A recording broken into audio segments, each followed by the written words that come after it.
Primeiro, no começo, rolou um climão entre eu e os alunos, um grupo assim, estava conversando, eu dei uma olhada, olhei de novo, jurei de morte, dois ali, falei, o bicho vai dar merda, galera. Aí os caras baixaram a bola e uma menina, coitada que estava do lado, já participando do cochicho inicial, foi fazer alguma coisa com a guria da frente no momento errado. E aí eu olhei na hora que já tinha jurado, e aí eu vi a boquinha dela mexendo. Na hora que eu olhei, tu vê, aí eu tive que mandar a menina, que é a menina da paz, menina gente boa, pra rua. Imagina a revolta dessa pessoa, né, cara? Os caras estavam antes incomodando, aí na hora que os caras calam a boca, as gurias vão falar, tipo, naquele momento ali, pá! Imagina pegar um de vocês que foi falar no momento errado. Isso é muito revoltante, cara. Isso é muito triste. Eu penso que nessa hora tem que pensar em Cristo, que morreu para salvar todos. Certo? Pensa em Cristo que ele vive, tá?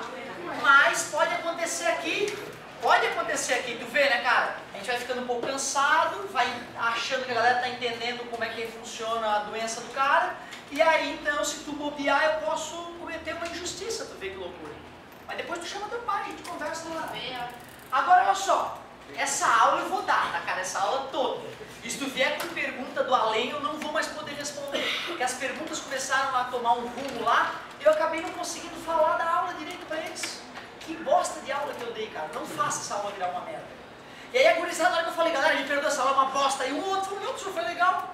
Foi legal, caramba. Eu te ensinei que tem que estudar porque vai dar merda na tua vida. E ensinei pra eles que comer menos é a única forma de viver mais. Vocês lembram disso, né? Certo? É que a galera não entende. Eu fiquei chocado eles não saberem isso. Eu já falei isso com vocês, né? Não. Nesse ano eu não falei, mas o professor de biologia já falou, já explicou algum dia pra vocês que a única forma cientificamente confirmada de viver mais é comer menos. Tu vê, isso é uma coisa que as pessoas discutem pouco, eu não entendo por quê. E é uma coisa óbvia. Até parece alguém achar que se entupir de comida faz viver mais, né? Da onde? Sendo que para comer tu usa estômago, utiliza pâncreas, fígado, e quando tu utiliza alguma coisa, a coisa se desgasta, a coisa não melhora. Né? Quanto mais tu usa o telefone em casa, mais velho ele fica. Ou mais usa o carro, mais velho ele fica, mais estraga. Quer dizer que um cara que é ultra atleta e para poder malhar pra caramba come 10 mil calorias por dia, equivalente a 5 seres humanos, esse cara vai morrer mais cedo, é óbvio. Eu fico chocado da gurizada jovem não saber disso. Então não te esquece, tem uma brincadeira muito comum entre os gurizão, né? É ir no buffet livre e ver quem come mais. É tipo uma brincadeira, vamos ver quem morre mais cedo, cara. Rodízio de pizza. Pois é, eu fazia isso, mas eu não sabia.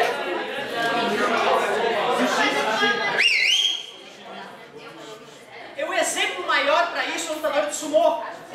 O lutador de sumô, ele é um atleta, cara. Ele faz abdominais todo dia.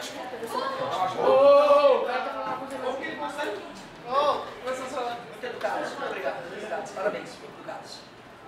Então o lutador de sumô, cara, ele come 40 mil calorias por dia, o equivalente a 20 seres humanos. Ele, sem frescura, ele malha pra caralho, ele faz abdominal, ele faz supino, ele faz muita força todo dia, ele fica gigante daquele jeito porque ele come 40 mil calorias. E mesmo exercitando que nem um doente, ele não dá conta de gastar aquele excesso de caloria, que se transforma em... Esses caras vivem em média 42 anos. Sério! Ou morre com 39, ou quando é um lutador de sumô velhão, atinge 45. Eles não passam dos 50, cara. Por que será? É porque eles se entupiram de comida a vida toda. Hoje, obesidade é uma epidemia mundial. As pessoas estão decidindo comer mais, curtir mais o momento da alimentação e viver menos. Isso é uma doença. Eu sempre fui um cara que nunca me importei. Eu sou magro mesmo, vou comer à vontade. Até que eu vi, estudei um pouco mais, meu professor me ensinou e eu vou maneirar na comida, cara, quero viver mais. Pra que eu vou me entupir de comida? Outra, não estou te falando para passar fome, cara, senão na Somália os caras tinham 200 anos. Eu estou te falando para comer o mínimo que teu organismo precisa. É assim que tu vai conseguir atingir a maior longevidade da tua vida. Ah, mas esse é o tipo de morte. Aí vai ficar se esquivando de um, vai lá e morre. Aí vai lá e morre. É assim que se vive, parabéns. Cada um opta pelo que quer. Se tu achar que, pô, posso morrer amanhã mesmo, vou me entupir de droga, se entope. Aí tu curte mais doidão, mais alegre, morre um pouco antes, e pode nem morrer da droga, pode morrer de acidente. É a isso que chama filosofia de vida. Eu não sou contra quem, meu Deus, cara, tu vê. Ela achou que eu era contra quem é gordinho. Não! Só sei que o gordinho vai morrer mais cedo. E só estou te informando disso. Eu não sou contra disso. Ou não. É só tipo assim, né? A cada 100 mil gordinhos e a cada 100 mil magrinhos, morre uns 20 mil gordinhos mais cedo só. Né? É bobagem. Nem faz diferença. Esquece. Esquece que eu falei. Pelo amor de Deus. Que não. Eu não falei teoria. Eu falei que a única forma cientificamente comprovada.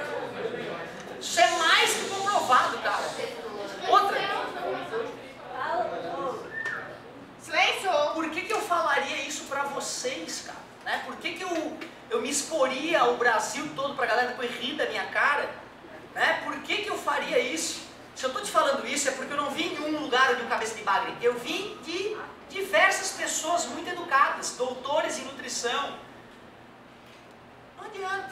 Quer viver mais, descartando as bizarrices que matam as pessoas, a única chance não é tomando remédio, não é rezando, é comendo menos, certo? Isso é feito inclusive com bactéria, tá? O cara pega uma bactéria, restringe a alimentação da bactéria e ela aumenta em 20 vezes a vida dela. Ratinho. Os ratinhos que comem menos vivem muito mais que os ratinhos que eles entopem de comida. Então isso foi testado da bactéria ao macaquinho, inclusive no ser humano. Hoje as estatísticas de óbitos estão aí. É só tu ver. Tem até cara da TV famosinho fazendo programa para emagrecer a galera no mundo todo. Conhece o James Oliver?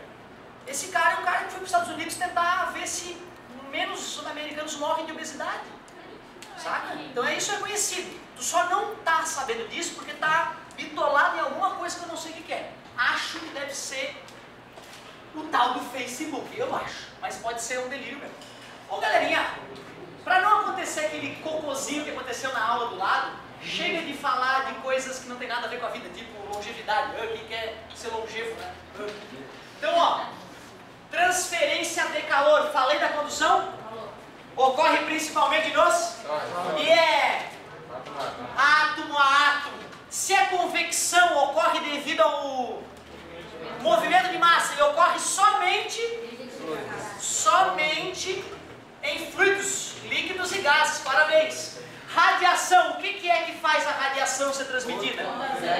Dois tipos importantes. Infravermelho é o maior de todos, por isso tem o nome de ondas de calor. E além dos sólidos, líquidos e gases, jamais esquecer que a radiação ou irradiação ocorre também no... Tínhamos falado disso? Já tínhamos falado disso, né? Hoje, na verdade, é só para finalizar a matéria.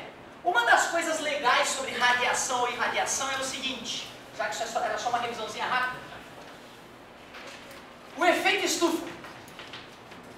O efeito estufa tem a ver com a radiação. Olha por quê? Terra, atmosfera avacalhada. Por que a atmosfera avacalhada? Porque a atmosfera é uma casquinha fina do planeta. A atmosfera importante tem 200 km de altura, enquanto o planeta tem 6.500 km de raio.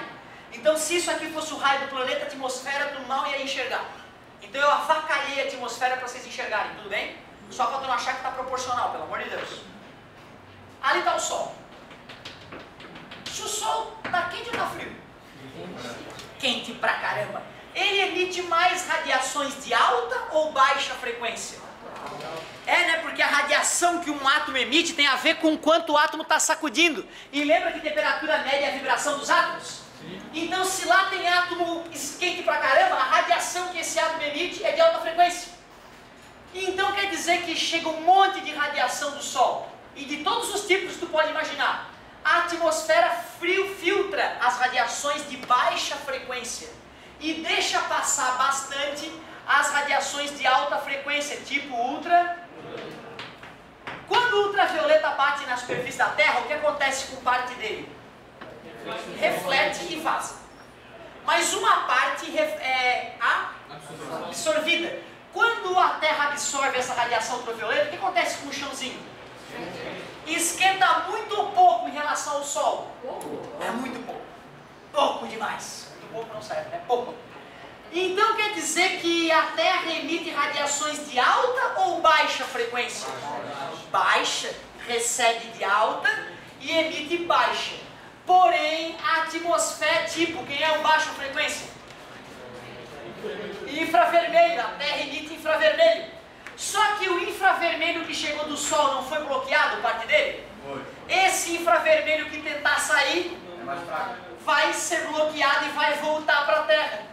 Por isso, porque a atmosfera bloqueia, reflete como ela reflete infravermelho, boa parte do infravermelho do Sol reflete, senão a gente fritaria, o que é bom, mas passa um pouco de energia. Que tipo de energia que passa? Esquenta muito ou pouco? Pouco, por isso que reflete.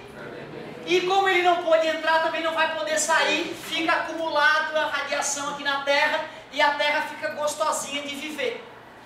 Se não fosse o efeito estufa, a vida na Terra provavelmente não existiria, pelo menos não do jeito que a gente conhece. Ou seja, o efeito estufa não é o fim, é a salvação. Efeito estufa é bom. Efeito estufa salva. Efeito estufa faz com que a Terra não seja uma bola de gelo. Tudo bem? Se não for muito, né? O efeito estufa excessivo causado pelo homem, queima de combustíveis fósseis, está gerando em locais isolados do planeta ilhas de calor. O senhor está querendo me dizer que o aquecimento global não existe? O nome não deveria se chamar aquecimento global, deveria se chamar aquecimento local, nas grandes cidades. Outra, não é consenso entre os cientistas que é o homem que está aquecendo o planeta. Pelo contrário, o que tudo indica, o planeta já foi muito mais quente e muito mais frio, mesmo quando o homem ainda não estava mexendo no planeta. Claro que se no vestibular te perguntarem sobre o efeito estufa, tu vai te posicionar da seguinte maneira: efeito estufa natural é benéfico e fundamental para a vida na Terra. Porém, com o aumento de gases do efeito estufa gerado pelo... Aí começamos a ter aquecimentos localizados, principalmente nos grandes centros industriais. Essa é a tua posição que tu deve ter no vestibular. Cuidado que o vestibular é perigoso, tá? Então tem doutores em climatologia que batem a martelo, não é o homem que está aquecendo o planeta. Um vulcãozinho idiota joga muito mais gás carbônico do que milhares de fábricas, certo? Os oceanos, quando o material apodrece, libera muito mais metano do que milhares de fábricas e tudo mais. Por isso que a gente não pode dizer, não, o homem é causador do efeito estufa, e o efeito estufa é maléfico. Isso deturpa a verdade. O efeito estufa é fundamental para a vida na Terra. Existem indícios de que o homem esteja aumentando o efeito estufa, localmente, não globalmente. Tanto que minha irmã agora, tem um pouco mais de dinheiro que eu, foi viajar, foi para Ushuaia. E ela foi lá e ela visitou as geleiras. E algumas das geleiras estão crescendo ao longo do ano e não diminuindo. Ushuaia é chamado, né, o fim do mundo, aqui no sul, perto do Polo Sul, né, Terra do Fogo, Argentina, Chile, aquela regiãozinha ali, né? Era para ser Terra do Gelo, né? Certo? Fala, meu querido.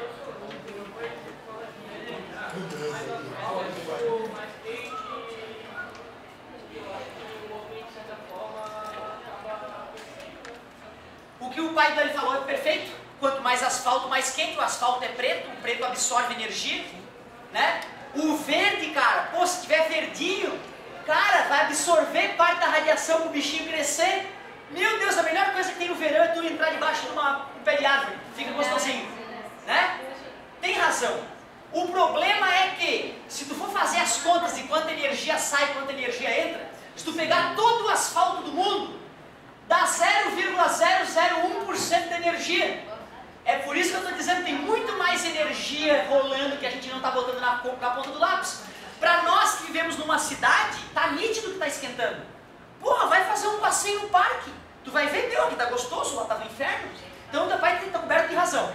Só que quando os caras foda, e não sou eu sou o merdinha da física. Quando um cara foda vai fazer as contas, ele, opa, tem alguma coisa errada porque as contas não estão fechando. O homem, com essa contribuição que eu estou colocando aqui no papel, não está mexendo na temperatura do planeta, tem outra coisa envolvida. Outra, me explica, como é que o planeta já foi super quente e super frio antes do homem estar dominando o planeta? Tá entendendo? Quem é o rei da temperatura do planeta, tu sabe? O Sol.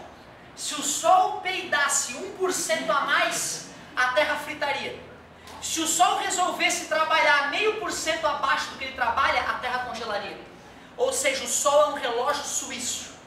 Se ele sofrer uma pequena mudança de comportamento, a Terra sofrerá consequências graves. Ele sofre pequenas mudanças pontualmente e solta peidinhos assim, virado para lá, pum, peidinho, pum, maior, né? Perde milhões de toneladas por segundo e está cada vez maior. Lembra por quê? Lembra por quê? Por causa que a massa dele é grande e ele atrai massa. Atrai massa, quando a massa diminui, a nuvem gasosa se espalha, né? Por isso que em 7 bilhões de anos o Sol encosta na Terra. A gente tinha discutido isso, né? Certo? A gente tem um conhecimento profundo das estrelas. A gente sabe quantos anos elas vivem. A gente sabe quanta massa elas perdem, qual é o tamanho delas, bonitinho. A gente sabe qual é o ciclo de vida, os tipos de estrela que tem.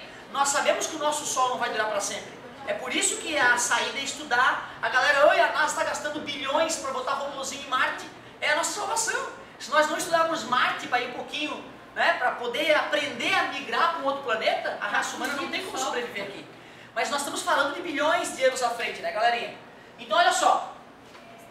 Efeito estufa.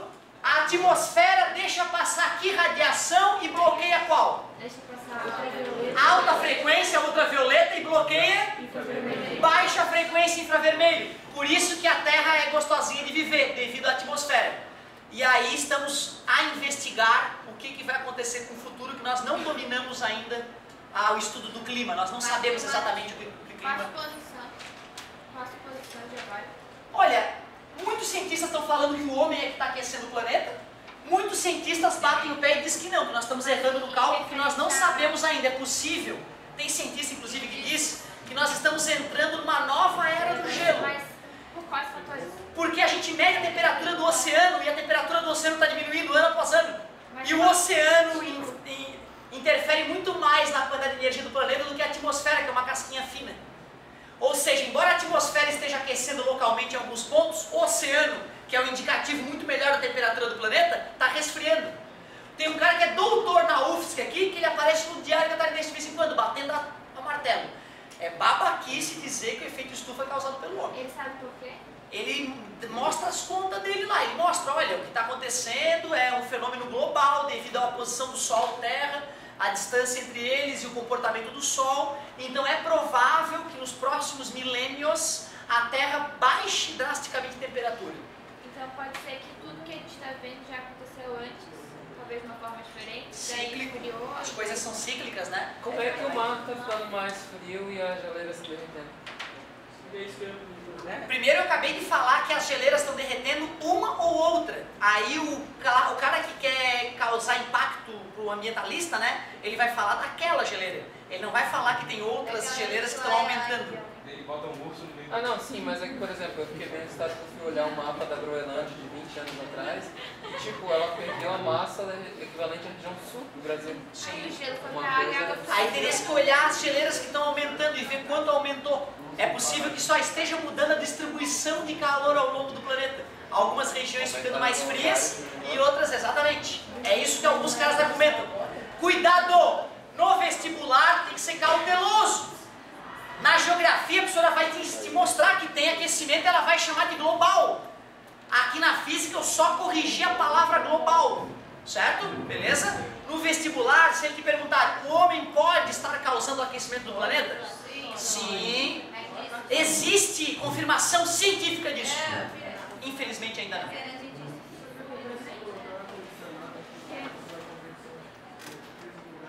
Eu lembro que eu não consigo escutar só se falar muito alto.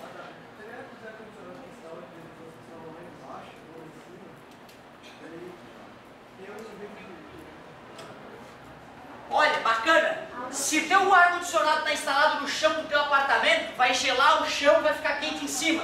Uma maneira de minimizar a ignorância do engenheiro que fez isso é botar um ventilador bem na saída do ar-condicionado apontando para cima. Para aí o ar gelado, quando sair do ar-condicionado, pelo ventilador vai ser lançado para cima, misturando um pouco mais ao ar quente do ambiente. O ideal seria reinstalar. Aquele ar-condicionado móvel é assim, é que tem um que tu coloca na tomada. Ah, o pinguino, o freezer, do outro lado da puxar. O ventilador é pra cima. Sim, aí tu mira ele pra cima. Mas o ideal, se tu quiser gelar bem a tua casa, é botar ele alto.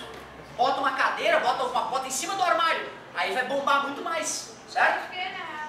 Por quê? Porque Virou ar O ar frio desce e o ar quente sobe. É um fenômeno chamado Ô galerinha, outra coisa interessante sobre radiação, além do efeito estufa. Outra coisa interessante, essa é mais interessante ainda. Se eu vou medir a intensidade da radiação emitida por um corpo de acordo com a frequência da radiação que ele emite, qual é a maior frequência que teu corpo emite? Qual é o maior tipo de onda que teu corpo emite? Luz? Infra? O corpo de vocês emite infravermelho, tudo bem para vocês? Então, se eu pegar uma pessoa lá que está mais ou menos com 36 graus, for fazer o gráfico da radiação emitida por essa pessoa, seria algo assim, ó. A radiação que ela emite de verdade está na faixa do infra.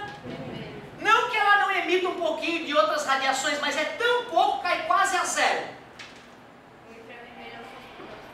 Mas o legal é que se eu pegar uma rocha e botar ela a 36 graus, ela vai começar a emitir ela já emitia infravermelho antes. Vamos supor que o infravermelho esteja daqui até aqui, ó.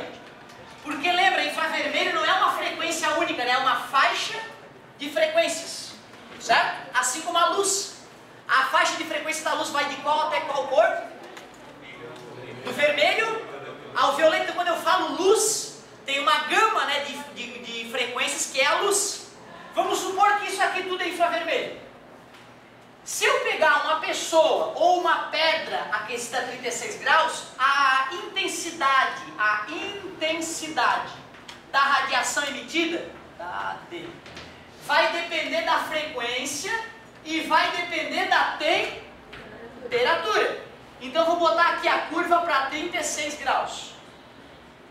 Se eu pegar uma pedra e começar a esquentar acima de 36 graus, o que tu acha que vai acontecer? Tu acha que ela vai emitir mais ou menos radiação?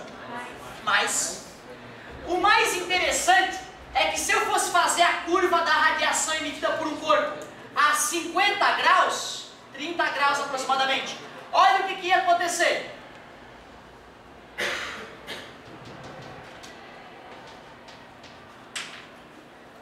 Tá vendo qual era a frequência máxima emitida? A intensidade era máxima para essa frequência aqui, né? Quando eu esquentei o corpo, a frequência da radiação de máxima intensidade aumentou ou diminuiu? Aumentou, né? Mas continua na faixa do infra. Chega uma hora que eu vou esquentar tanto o corpo, que a intensidade máxima da radiação emitida já nem está mais no... O que eu quero te dizer com esse gráfico? Que quanto maior a temperatura de um corpo, maior a intensidade da radiação emitida. Concorda comigo? Mas o mais importante é tu perceber que a frequência de pico, tu entende quando eu falo pico? A máxima intensidade. Tu concorda que a frequência de pico aumentou? E olha lá, a frequência de pico aumentou ainda? Tranquilo isso, é até intuitivo. Quanto maior a temperatura dos átomos, mais eles sacodem, mais eles vibram e maior é a intensidade da radiação emitida. Porém, olha só, não teve mais certas frequências que baixaram a radiação? Que loucura, né, cara? Então tu vê, ao aumentar a temperatura de um corpo, tu aumenta a frequência das radiações emitidas, que nem o Sol e a Terra que a gente comparou, aumenta a intensidade da frequência maior, porém algumas outras frequências podem ser emitidas menos. Que loucura, né, cara? Interessante, isso foi uma surpresa para a física quando a galera detectou isso. Que se tu pega um corpo bem quente e um corpo mais frio, tem frequências que o corpo frio emite mais do que o corpo quente. Que bizarro isso. Bom, nessa hora, tem uma coisa importante para tu gravar. O fluxo de calor que o corpo vai emitir, ele está relacionado com a temperatura elevado à quarta potência. Olha que loucura! O que eu estou querendo te dizer é que se a temperatura absoluta do cara dobra, quantas vezes vai aumentar o fluxo de calor por radiação? 2 vezes 2, 4, vezes 2, 8, vezes 2, 16 vezes. O dobro de temperatura aumenta 16 vezes radiação emitida? Deixa eu ver. O triplo da temperatura em Kelvin, hein? Em Kelvin, é absoluta essa temperatura. 64. 64. 81. Yeah! 3 vezes 3, 9, vezes 3, 27, vezes 3, 81. Meu Deus! Ao triplicar a temperatura de um corpo em Kelvin, tipo de 100 Kelvin para 300 Kelvin, a quantidade de radiação emitida aumenta 81 vezes. Bizarro, hein? Mas peraí, já que a quantidade de radiação emitida depende da temperatura, se eu pego um termômetro que lê a radiação que vem de ti, ele pode me falar a tua sem encostar em ti. Lembra que eu te falei que tem esse termômetrozinho? É assim que ele funciona. Eu pego a radiação emitida e descubro a temperatura. Quais são esses símbolos, professor? Esse aqui é o Φ maiúsculo, é uma letra grega. É o Φ maiúsculo, esse é o sigma. Certo? Essa aqui é a chamada de constante de Stefan Boltzmann. Mas nós vamos falar dela depois. Eu só queria mostrar essa relaçãozinha. O sigma não é igual Ele é assim, né? É porque tomara que um grego não veja isso, entendeu? Se a minha letra do dia a dia é feia, um grego assistindo isso, ele quer me matar, cara. Pode ter certeza. Nada a ver com sigma. Olha só, galerinha. A parte boa da aula, teoricamente, que isso tudo é revisão teórica, né? A única coisa nova foi o efeito estufa, que eu bati um papo, e falei da intensidade da radiação emitida por um corpo, que nós vamos voltar a falar. Agora, a parte interessante da aula é isso aqui, ó. Como é que eu meço o fluxo de calor? Tu pega a quantidade de calor e divide pelo tempo, por incrível que pareça. Velocidade não é distância sobre tempo? Fluxo de calor é a quantidade de calor dividido pelo tempo. Por exemplo, vamos supor que o meu corpo perdeu 2.000 calorias em 20 horas. Eu poderia dizer que a perda de energia do meu corpo é de 100 calorias por hora? Concorda comigo? Ou eu poderia dizer, aquela panela perde 20 calorias por segundo. O que é 20 calorias por segundo? É um fluxo de calor. Em 5 segundos, quanta energia teria sido perdida? 100, parabéns, o amigo pegou 20, multiplicou 5 vezes 20, deu a quantidade de calor, 100. Simples pra caramba, né, cara? Não tem mistério aqui. É como se fosse medir velocidade. Em vez de distância por tempo, calor por tempo. É a ideia de fluxo de calor. Eu vou te confessar, quando meu professor falava essa palavra aqui, ó, definição, eu tremia nas bases. Ele falava definição, eu ficava puto. Como assim, professor, definição? É, um cara chega e inventou, escreveu que era assim, a galera testou, viu que era uma puta de uma ideia e confirmou. Pô, que ideia boa do fulano. Então anota aí no livro, definiu que é assim. Eu ficava bravo porque me parecia uma coisa do além. Sim, chega um babaca e inventa uma coisa, a galera diz amém. Se a coisa se mostra verdadeira e boa, sim. Muitas grandezas foram inventadas na física, os caras foram ver, pô, que grandeza idiota, não serve pra nada, joga fora, bota fogo nesse livro. Esse aqui é o fluxo de calor que se usa no Turcomenistão, na China, no Azerbaijão, na Europa toda, o mundo todo. O jovem que aprende física básica aprende essa definição de fluxo de calor. Matematicamente difícil? Porém, o que tu vai aprender na faculdade, que o livro ainda não chamou de lei de Fourier, mas o nome verdadeiro dela é lei de Fourier, é isso aqui, ó. Isso aqui é bonito. Tá vendo essa barra aqui? Ela tem um comprimento L, é feita de um material que tem uma característica que eu chamei de K, e aqui tem uma temperatura T1 e lá uma temperatura T2. Já que a temperatura T1 é maior que a T2, da onde para onde flui o calor? Do T1 para o T2. Tu viu que na prova eu coloquei uma alternativa? O calor flui do corpo maior para o corpo menor. Nada a ver, né, cara? É do corpo de maior temperatura para o corpo de menor temperatura. Nada a ver, altas pegadinhas, né? Pensa assim, ó, tem uma barra conectando daqui até lá, ó. Essa barra tem um tamanho, essa aqui tá quente, lá tá frio, então o calor flui através da barra daqui para lá. Flui como? Condução. Condução. Átomo? Um átomo sacode o outro, que sacode o outro, que sacode o outro. Legal. Como é que será que eu poderia calcular o fluxo de calor que atravessa essa barra? Tu concorda que quanto maior a variação de temperatura, maior o fluxo de calor? Faz sentido? 1 grau e 0 grau. Vai transmitir muito calor? 1 grauzinho só de diferença? 1000 graus e menos 200. Pô, uma puta diferença de calor. De temperatura, que vai gerar bastante calor. Tranquilo? Tu acha que o tamanho da barra, quanto maior for a barra entre a quente e a fria, maior ou menor o fluxo? É uma barra longa, vai atrapalhar o calor para fluir. O L vem em cima ou vem embaixo? Embaixo, porque é inverproporcional. A área, quanto maior a área da barra, quanto mais grossa for a barra que conecta a parede quente na fria, mais ou menos calor fluirá. Por incrível que pareça, pensa assim, ó. Pensa que é uma fila indiana de átomos. Um átomo grudado no outro. Não existe esse fio ainda, tá?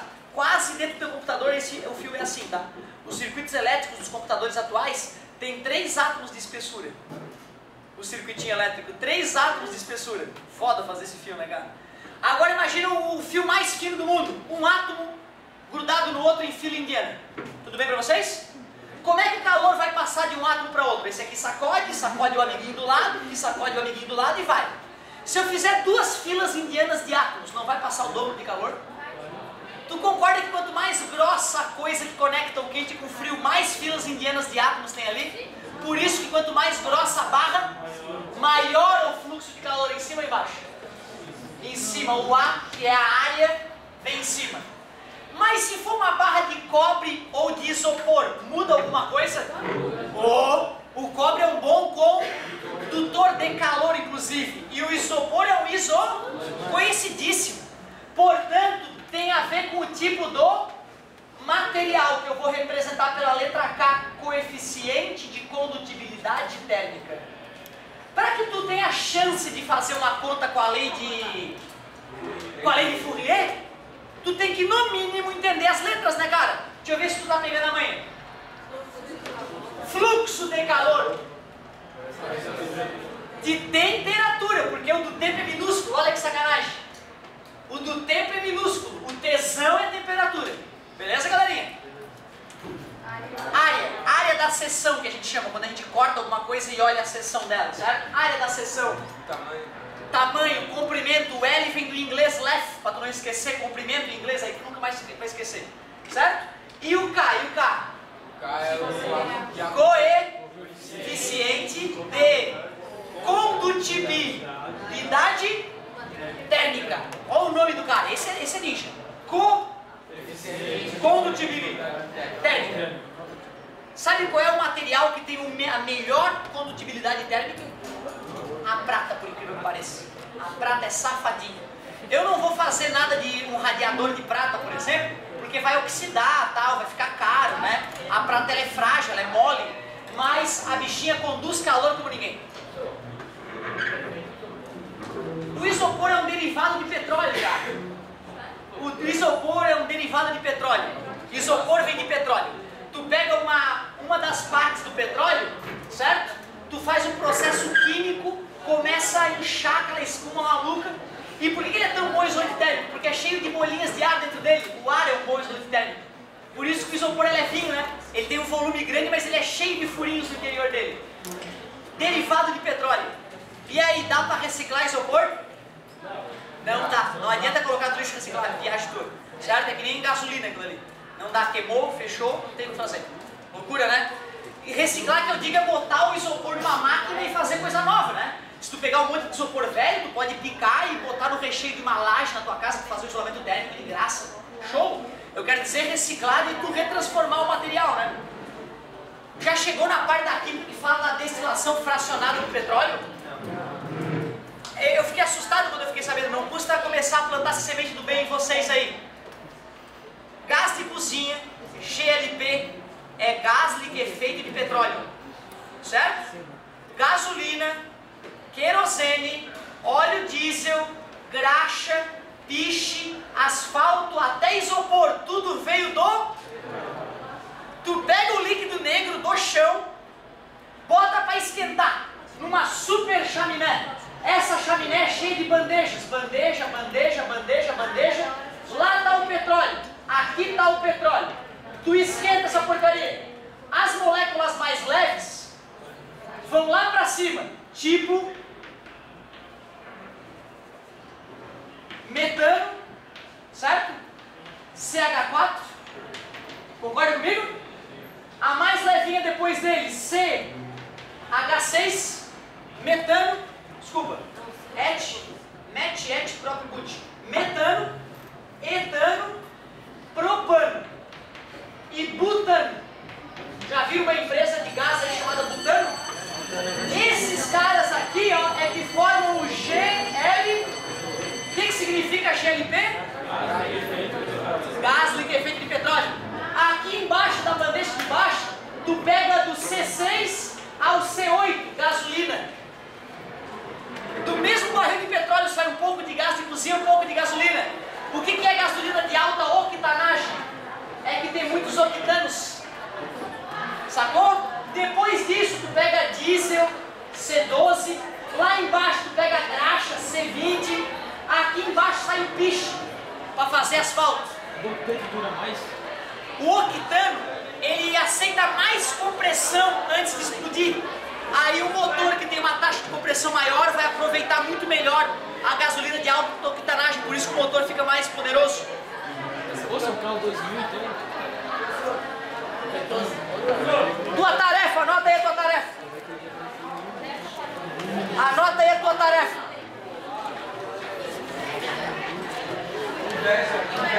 Ler página 124, resolver 125 e 127. 2 páginas só. Muito obrigado pela paciência. Pode perguntar.